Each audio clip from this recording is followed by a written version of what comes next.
During World War II, most of the Japanese tanks that were designed during this era would never see the day of light on the battlefield, owing to the main Japanese military industry being focused on the production of the navy elements rather than the standard ground army. This was in part due to Japan and most of its occupied territory being a collection of islands in the middle of the sea, and the reduced attention of ground vehicles had a negative result on the development of better land-based vehicles that would be able to match the more modern tanks that were coming out of other foreign powers. What few tank developments the Japanese did have, many of them didn't leave past the designing phase, with only a few of them being made, which was often heavily delayed owing to the deteriorating material situation that was plaguing the entire Japanese war industry. The Chi-2 medium tank was no exception to this rule, as it was a prototype tank that only yielded 2 tanks, which none of them saw any military service. The history of the Chi-2 started in the 1930s after the Battle of Khalkhin Gol, with the Japanese realizing that their tanks were rather lackluster, as they have been designed with the intentions that they would be mainly facing infantry-centric formations, with lightly armoured vehicles supporting the infantry. But in the Battle of Khalkhin Gol, have seen the Soviets field a large amount of tanks in the form of the BT tank series, which outmatch the Chi-Ha in both mobility and firepower. Although the early part of the battle would see a large amount of Soviet vehicles being destroyed. However, this is due to the hastily put together forces that were largely unsupported by infantry, which made the BT tanks vulnerable to the Japanese infantry attacks by the use of grenades and petrol bombs thrown onto the gasoline engines of the BT tanks.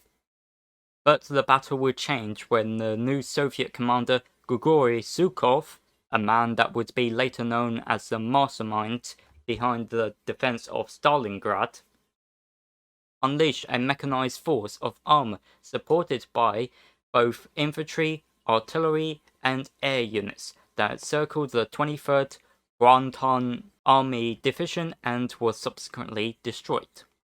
The war had ended after a ceasefire was declared, and the losses on the Japanese side stood around 17,000 in comparison to the Soviet loss of around 10,000.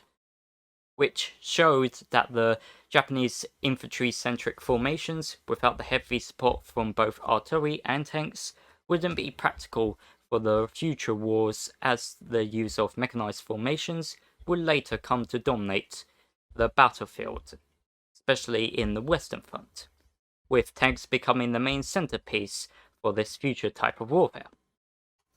One of the other consequences was that this battle was viewed as an utter failure in Imperial Japanese society, and it would result in the Imperial Japanese Army branch losing prestige, with the Imperial Japanese Navy stepping in to fill in the vacuum, which meant that the Japanese Army branch was being pushed down the priority list for the supply of manpower and resources that would now be diverted to the Navy elements.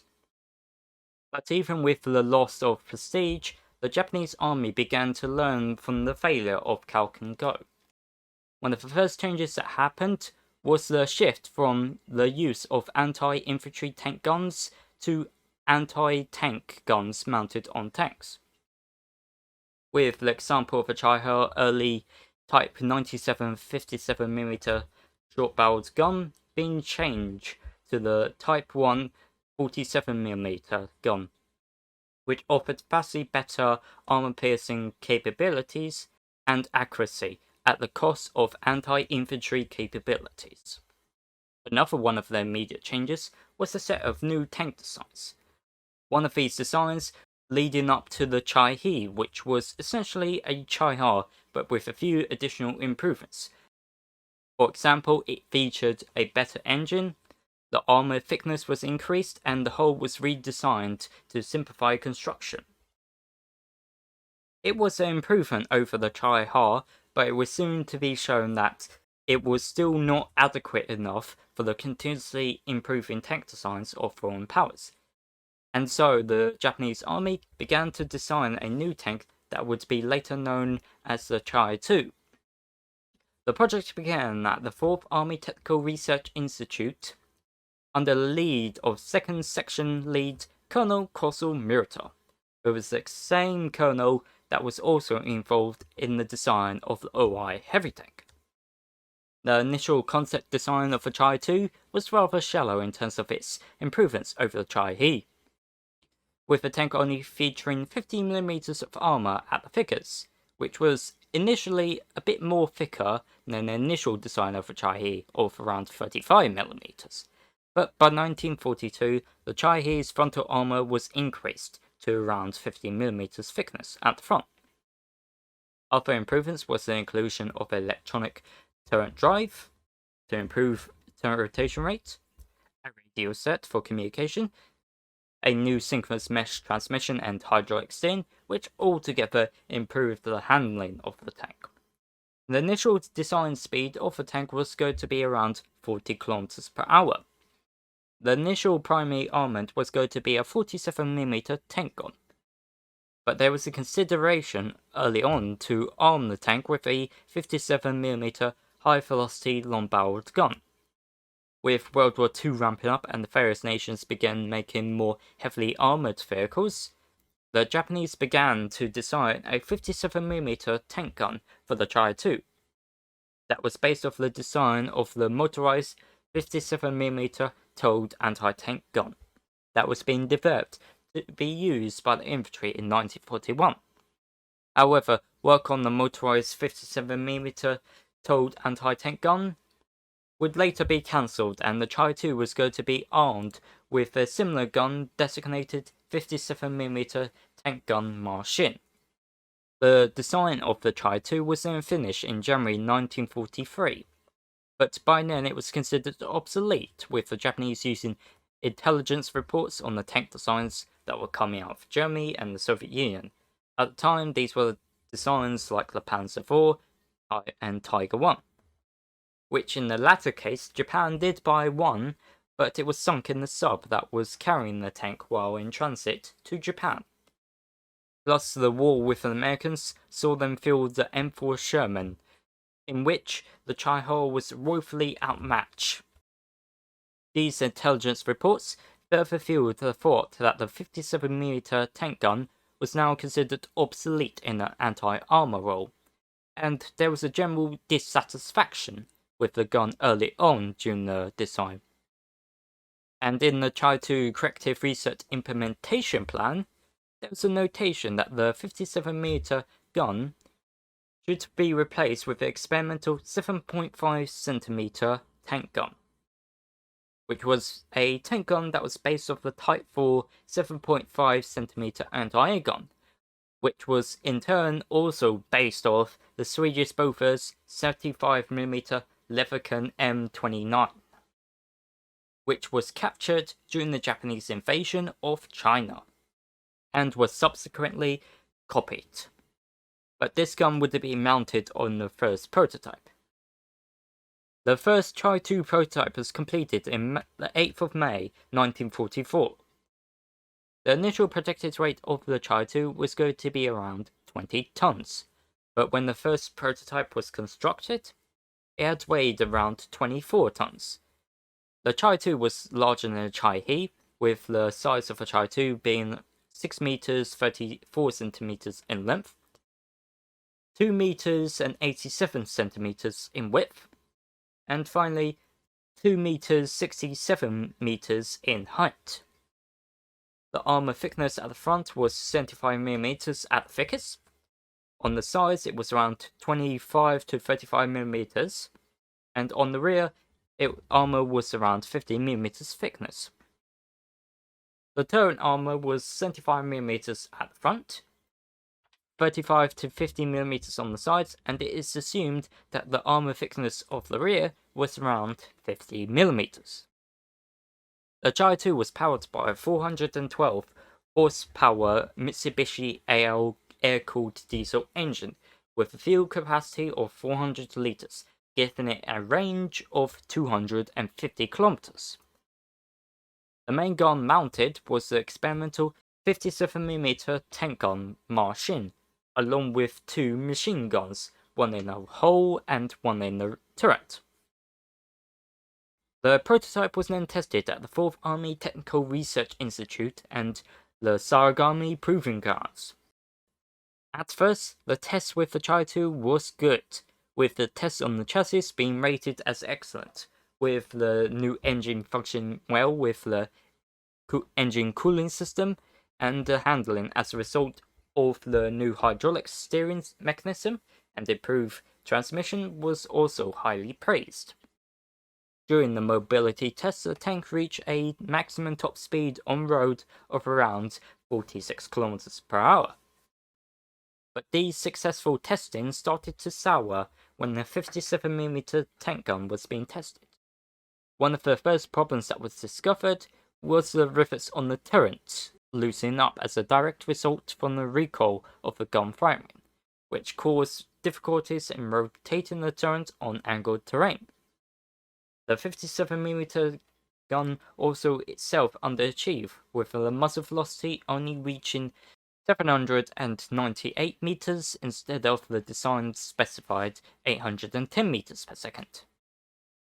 Whilst this was a small decrease from the initially planned muzzle velocity, this was effectively the final nail in the coffin for the use of the 57mm tank gun on the Chi-2. And so the 57mm tank gun would no longer be mounted on any further Chi-2 prototypes. With all the tests completed on the first Chi-2 prototype, work began to address the problems that appeared during testing. The next gun that would be mounted on the Chi-2 was the experimental long-barreled 7.5cm tank gun, which as previously stated was based off the Type 4 7.5cm anti-air gun. The history of the experimental gun was that it was originally meant for use in the Chi-Ri, another Japanese prototype medium tank that was built with the sole purpose of being a M4 Sherman killer. The initial 75mm gun had featured a autoloader, though this would be removed and a counter rate to improve stability would be added to the second prototype of the gun that was ordered for the use in the Chi-2. This variant of the gun would be known as the experimental 7.5cm tank gun Long Model 2.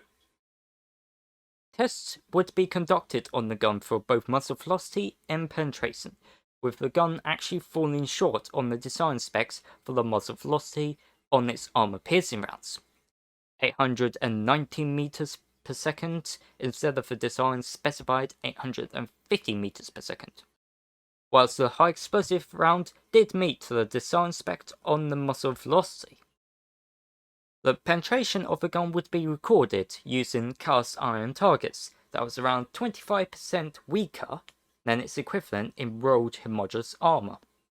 The reports detailed that the armor-piercing rounds could penetrate around 200mm at 100 meters distance, 180mm at 400 meters distance, and finally 140mm at 1 kilometers distance. Now, with the gun out of the way, the other thing that was changed was the turret, with the method for constructing the turret being changed to a mixture of welding and bolting for connecting 3 cast steel plates that were used for the turret, 2 at the sides and 1 at the rear of the turret. Now, the use of cast steel plates on the Chi-2 was a first, as this would be the first Japanese tank that would use this construction method, with the basic idea was to simplify construction. But due to the primitive cast steel manufacturing methods, it often meant that the early cast steel plates were plagued with a lot of imperfections, and as a result had to be redone. This is considered to be one of the main reasons why the completion of the second Chi-2 prototype was delayed from September 1944 to February of 1945. Plus, you had the problems of material shortages in late war Japan. The second Chi-2 prototype had a few changes over the first Chi-2 prototype. with the main one being the change in gun from the 57mm tank gun and 75mm tank gun, which at this time was going under a new designation of Type 5 7.5cm gun.